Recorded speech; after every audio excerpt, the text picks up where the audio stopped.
if you hear clunking sounds or vibrations and different things like that under your car on the front end, it could be all kinds of things. But one thing it could be is motor mounts. So these motor mounts are examples of what bad ones look like. This is not supposed to come off or out or off like this. They're filled with liquid, but you know, clearly not now.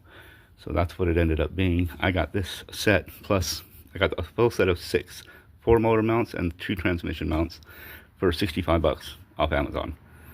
So that's a good deal.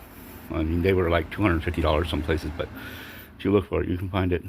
If I didn't replace these, I'd be cruising around like the Flintstones with my feet on the ground. So, you know, whatever you got to figure out to do to figure out what your problem is, you can replace these on your own though. It doesn't take a mechanic to do it. You can watch some videos on YouTube, look at the manual. It's not that hard to do. So anyway, bad motor mounts.